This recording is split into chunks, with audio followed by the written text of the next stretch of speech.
Storm Tracker 6. This is Forecast First, sponsored by Auto Owners Insurance. Simple human sense. Nothing is wrong with our Grand Ledge camera. It's the air that's making it look like that. A brown haze has settled in across the area, and it's due to the wildfire smoke. Here's the latest we have on it. A very dense pocket of near-surface smoke moving in from the east side of the state. That's going to continue to trek across the area here today. Now, there's plenty more to talk about with the smoke, but we also have to talk about the heat. All of it's going to be added up into the full forecast, and that's coming up as 6 News at Noon begins. WMNS is here for you, celebrating 75 years of bringing you the news with 6 News at Noon. And good afternoon. Thank you so much for joining us for 6 News at Noon. I'm Kirk Montgomery. As Katie just told us, the smoke from those Canadian wildfires will be sticking around for a while, and it could cause some health concerns. Our Zach Priest is joining us live from downtown Lansing with more. And Zach, this is just kind of ugly out there. Kirk, it is smoky out here as advertised. You can take a look at the Capitol right now. Now, all this smoke is being caused by Canadian wildfires that are currently happening up north. And this level of smoke can actually wear on your health. But what can you do to make sure that you're keeping yourself safe and healthy? Well, the first big thing experts say is to just stay indoors. Experts say small particles in wildfire smoke can actually irritate your eyes, your nose, and even your throat, and can also affect your heart and your lungs. Secondly, it's important to make sure that you're keeping the inside air clean. It doesn't make much sense to go inside if that air isn't safe itself. So make sure that you're keeping your windows closed, your doors closed, and your fireplaces shut. And turn on an air purifier if you have one, or go get one. Another great way to stay safe is also to wear a mask. If you do have to go outside, wearing a mask such as an N95 can help you stay safe, and make sure that the mask fits well over your nose and also under your chin, and make sure that it has a good tight seal so it can properly do its job.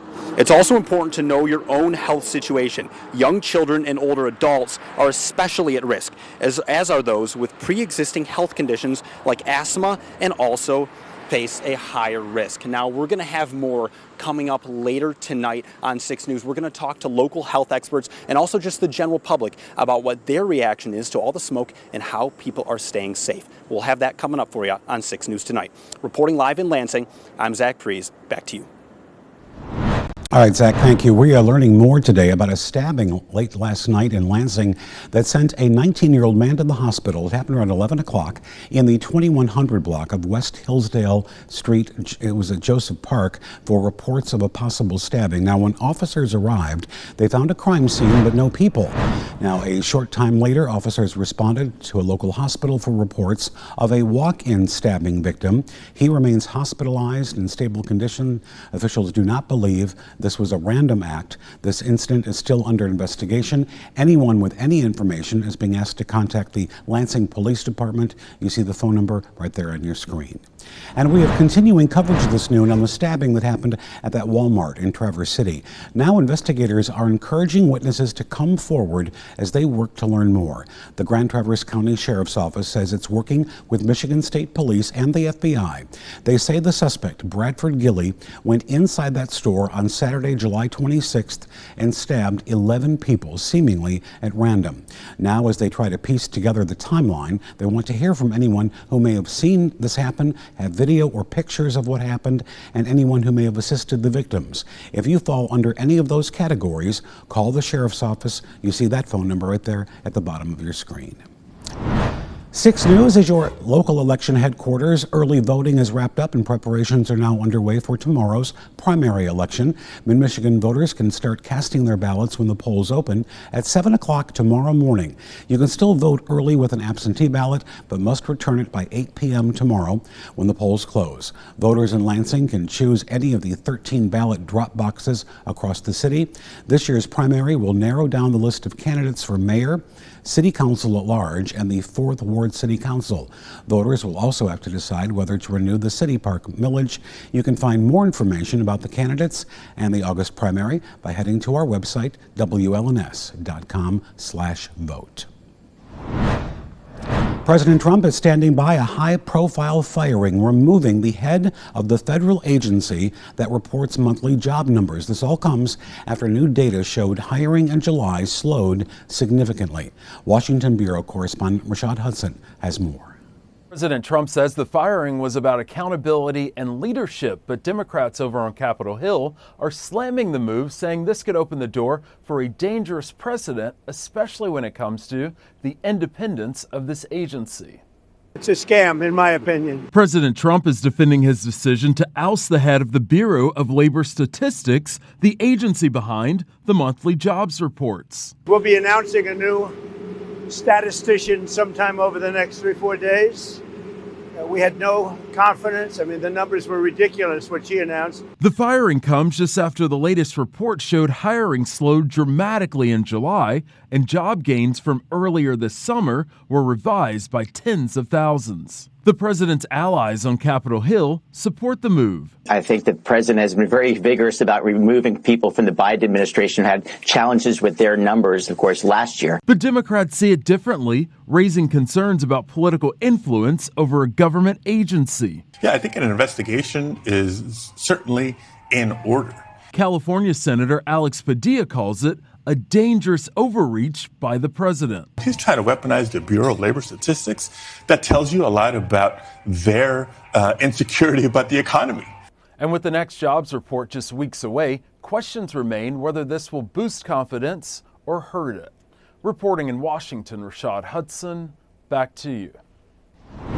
And we have an update for you on the condition of Dopsy, Potter Park's female black rhino. Zoo officials say that Dopsy is showing signs of improvement and is acting more like herself. They are continuing to provide treatment for colic and are monitoring her around the clock. They say they appreciate everyone's continued support and well wishes for Dopsy. From Storm Tracker 6, this is Weather First, sponsored by Auto Owners Insurance. Simple human sense.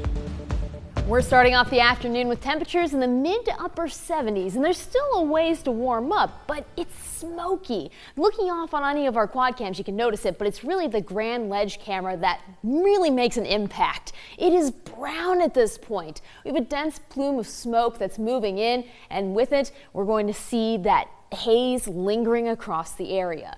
Satellite and radar shows we just have a few high up clouds out there, not even enough to really obscure the sunshine. It's the smoke that's the biggest weather story for today. All of Michigan and Wisconsin have air quality alerts, seeing that down towards northern Indiana as well as New York, Maine, Massachusetts, you name it. A lot of the eastern half of the United States, especially towards the north, dealing with this smoke. Now for us, our weather alerts go here until we get past midnight. That's for tonight. Air quality is just going to be a problem all day today. Here's the latest we have on that surface smoke. Flint seeing a dense pocket moving in. That's going to continue to move towards the west. So we're going to have it here for the rest of the day. Even if I let this go into the day Tuesday, there's still areas of smoke that move in pockets. So for the rest of this week, we're still seeing skies like this one. Now this is a picture I took while flying over mid-Michigan last week, so you know how long it's been here. That smoke is in the lowest levels, which is where we happen to live. So we are trapped underneath this layer of smoke that's dropping our air quality. It's unsafe for sensitive groups. So if you have any kind of breathing conditions, heart conditions, anything that your body can't handle stress with, this is going to be a problem because the smoke really does put a strain on you. And it's a shame because otherwise it'd be a great day. 84, partly cloudy, really nice looking forecast here. Now tonight, temperatures do drop down a little bit, seeing 61 as that low, mostly clear skies. Then we have to focus on warming up. The smoke isn't the only story, it's just the main one. 85, mostly sunny, looking like a toastier trend in this forecast. Not to mention the overall outlook heading into next week is above normal. And on the 6-day forecast, you'll notice that we do have temperatures that are changing up in the overnight hours as well as during the daytime. We have highs that are making it up close to 90 degrees on Saturday. Now with it, we only have one chance for rain. That's going to be on Wednesday. A few stray showers are possible. That's bad and good. We're going to focus first on the bad and then finish with the good. It could dry us up, and we don't want to have any drought conditions, especially considering that we do have this heat lingering into next week. But the good side of it is that without the extra rain, we don't have that big push in humidity, a jump in it. So instead, we're just going to have 90 with less humidity than what we had with our last heat wave. As for those overnight temperatures, you see they're in the 60s. It's enough that we could turn off the air conditioners, turn off the fans, maybe save a little on the electric bill. Yeah, it's going to be a stressful week across the weatherboard. Yeah, it's not pretty out there. All right, thank you, Katie. Appreciate it.